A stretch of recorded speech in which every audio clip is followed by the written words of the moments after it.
नमस्कार दोस्तों, स्वागत है आपका न्यूज डिकोडर में। आज हम बात करेंगे एक ऐसे हिस्टोरिक डेवलपमेंट की जो भारत के स्पेस प्रोग्राम के लिए एक बड़ी माइलस्टोन है। 24 अगस्त 2025 को इसरो ने अपना पहला integrated air drop test successfully conduct किया। ये टेस्ट गगनयान मिशन के लिए एक क्रिटिकल स्टेप माना जा रहा है, जो भारत का पहला ह्यूमन स्पेस फ्लाइट प्रोग्राम होगा। इसरो ने ट्विटर पे अनाउंस किया, ISRO successfully accomplishes first integrated air drop test IADT-01 for end to end demonstration of parachute based deceleration system for Gaganyaan mission. ये सिर्फ एक टेस्ट नहीं था, बल्कि एक फुल स्केल रिहर्सल थी, जिसमें चेक किया गया कि गगनयान क्रू मॉड्यूल का parachute system real world condition में कितना रिलायबल है, क्योंकि एस्ट्रोनॉट के सेफ रिटर्न के लिए पैराशूट सिस्टम का फ्लॉलेस काम करना सबसे क्रूशियल होगा। इस टेस्ट के लिए एक डमी क्रू कैप्सूल बनाया गया, जो लगभग 5 टन के वजन का था। इस कैप्सूल को एक चिनूक हेलीकॉप्टर के थ्रू एयर में लिफ्ट करके हाई एल्टीट्यूड पर ले जाया गया। उसके बाद हेलीकॉप्टर से इसे ड्रॉप किया। अब यहाँ से एक्चुअल ट्रायल स्टार्ट हुआ। जैसे ही कैप्सूल नीचे आया, उसके पैराशूट एक स्पेसिफिक सीक्वेंस में डिप्लॉय हुए। ये सीक्वेंस इसलिए इंपॉर्टेंट है ताकि कैप्सूल ग्रेजुअली स्लो डाउन हो और सेफ स्पीड पर जाके समुद्र में स्प्लैश डाउन करे। याद रहे, जब एस्ट्रोनॉट के साथ एक्चुअल गगनयान मिशन होगा,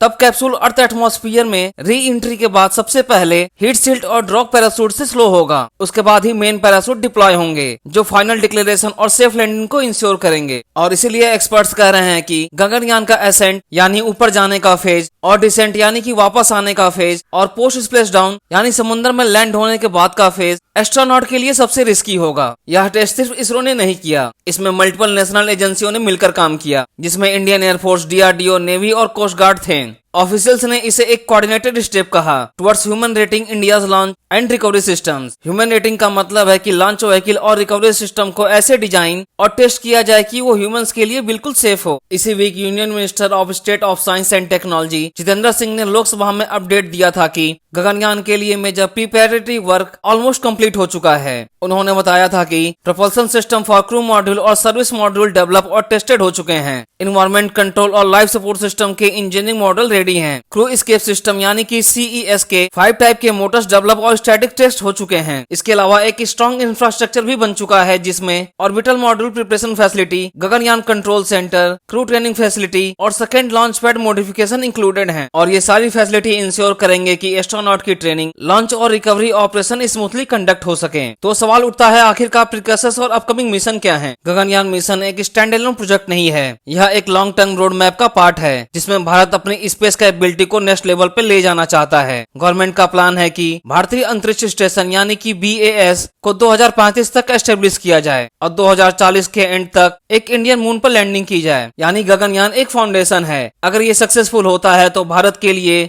स्पेस एक्सप्लोरेशन में दरवाजे खुल जाएंगे, जैसे extended low earth orbit mission, space station और लूनार मिशंस। तो सवाल उठता है कि आगे क्या होगा? IADT-1 के बाद और भी टेस्ट फ्लाइट व्हीकल प्लान्ड हैं, जिसमें TBDT-2 और G1 मिशन इंक्लूडेड हैं। इनका मेन फोकस होगा वैलिडेट करना क्रू एस्केप मैकेनिज्म, ताकि इमरजेंसी में एस्ट्रोनॉट को सेफ निकाला जा सके। पैराशूट सिस्टम जो डिसेंट के दौरान लाइफ सेविंग रोल प्ले करेंगे। प्रोपल्सन यूनिट और ग्राउंड रिकवरी ऑपरेशन जो स्प्लैश डाउन के बाद एस्ट्रोनॉट को रिकवर करेंगे। सिर्फ इन सब सिस्टम के परफेक्ट प्रूव होने के बाद ही एस्ट्रोनॉट्स को एक्चुअल स्पेस फ्लाइट के लिए ग्रीन सिग्नल दिया जाएगा। तो दोस्तों, 24 अगस्त 2025 का दिन एक लैंडमार्क बन गया है भारत के स्पेस प्रोग्राम मिशन के लिए। इंटीग्रेटेड एयर ड्रॉप टेस्ट के सक्सेसफुल होने का मतलब है कि हमने एक बड़ा सेफ्टी चेक पॉइंट क्रॉस कर लिया है, लेकिन अभी भी काफी टेस्ट, वैलिडेशन और प्रिकर्सर मिशन बाकी हैं बिफोर एक्चुअल एस्ट्रोनॉट फ्लाई करेंगे। फिर भी इस टेस्ट ने एक स्ट्रॉन्ग कॉन्फिडेंस दिया है कि भारत अपनी पहली ह्यूमन स्पेस फ्लाइट गगनयान के एक और कदम आगे बढ़ गया है। आगे चलकर जब गगनयान सक्सेसफुली ह्यूमन को स्पेस में ले जाएगा और सेफली वापस ले आएगा, तो वह सिर्फ एक मिशन नहीं होगा, बल्कि भारत के लिए एक स्पेस सुपर पावर बनाने की जर्नी का माइलस्टोन होगा। हालांकि इसरो के इस इंटीग्रेटेड एयर ड्रॉप टेस्ट पर आपका क्या मानना है? कमेंट कर हमें बताएं और इसी तरह के कंटेंट के लिए हमारे चैनल को सब्सक्राइब करें।